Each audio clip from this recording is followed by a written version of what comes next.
Hi and welcome to MSc. In this video we're going to be looking at formulas of ionic compounds. To determine the ionic formula we need to figure out the ratio of atoms involved in the electron transfer.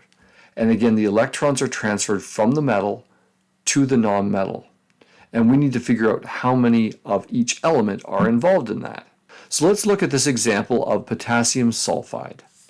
So we know potassium, the potassium ion is the K+. And once again, we know that from the periodic table, it's in column 1, and everything in column 1 will be a +1 ion. Sulfide is the anion formed by sulfur. Sulfur is here in group 16. It's 2 away from stability, so it will want to gain those 2 electrons and form a -2 ion. Well, let's draw out the Lewis symbols for these. So potassium only has that 1 valence electron that it wants to lose. So its Lewis symbol would look like this. And sulfur, it is in column 16, which means it had 6 valence electrons. And so we'd place them around the sulfur like so. Okay. And because this is an ionic compound, that means that the metal is transferring its electron to the non-metal. So this would donate the electron to the sulfur, but the sulfur wants 2, not just 1. So while the potassium's happy it got rid of its electron, the sulfur still is short 1 electron. So the solution to that is to add an extra potassium. So we have another potassium shows up with its electron, and it could also donate to the sulfur.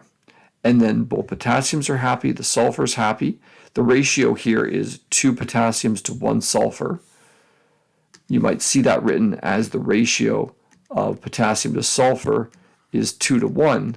But the way we write that out in the chemical formula, or in this case the ionic formula, is we would say K2S1, but we don't write subscripts of 1 on chemical formulas. So the ionic formula for potassium sulfide is K2S. Now there is another way of doing this that doesn't involve drawing out Lewis diagrams repeatedly to solve these. And that's something called the crisscross method. So this method has 3 steps, and I'll take you through those steps here. Let's work through lithium nitride as we do this. So step 1 says write down the ion symbol for the elements involved. Okay, so for lithium, it's Li, and I have to think about the ions. So we look at the periodic table. Lithium's group 1, it'll form a plus ion. +1. Again, we don't write the 1 typically. The nitride is nitrogen. It's the anion formed by nitrogen. Nitrogen's group 15. It's 3 away. It'll form the -3. So now we've written down the ion symbols for the elements. Step 2, it says crisscross the number part of the ion charge on one element to form the subscript on the other. So what that means is I'm taking just the 3, not the negative, just the 3, and I'm crossing it over, and it's going to form the subscript on the lithium. There's a 1 that's written here in front that I don't typically write, and that 1 value is going to crisscross over here and form the subscript on the nitrogen. So what that'll give me is this will give me a chemical formula of Li3N1. And again, I don't write the 1. You can show this by using the Lewis diagram like I did in this first example. Step 3 says, if needed, reduce the subscripts to their Lewis ratio. Well, this is a 3 to 1 ratio. I can't reduce that ratio, so this step does not apply to this example. So let's repeat this process over here for magnesium oxide. Magnesium is in column 2. It's going to be a +2 ion. Oxygen is in 16. It's going to be a -2 ion. So this will be Mg2+ and O2 negative. And then I take the 2 part and I cross it over here. And I'll take this 2 part and I'll cross it over here. And I would generate the formula Mg2O 2. But a 2 to 2 ratio can be reduced. So this is where we can do step 3, and we can divide both of those by 2. So the actual ionic formula for magnesium oxide is Mg1, that we're not going to write, O1, that we won't write, just MgO.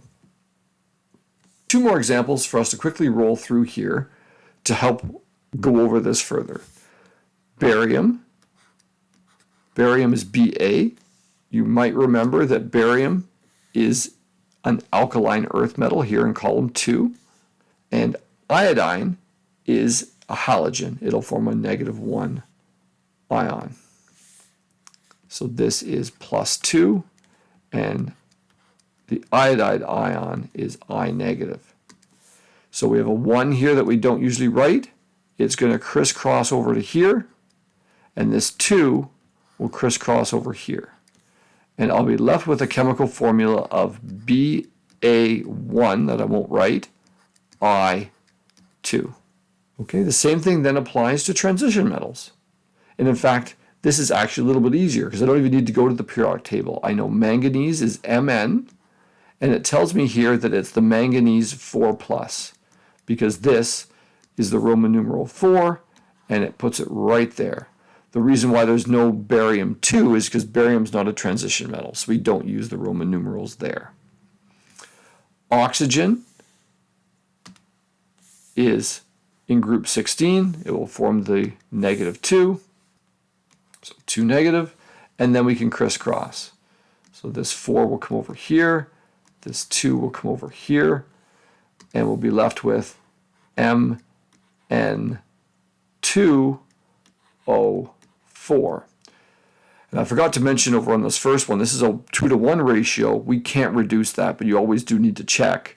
Here it's a 2 to 4 ratio. Well, I can reduce that. I can divide both by 2 again. So this is Mn1O2, manganese 4 oxide.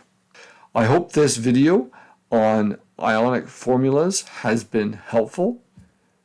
If it has, please consider liking this video and subscribing to the station. And as always, thank you so much for listening and watching.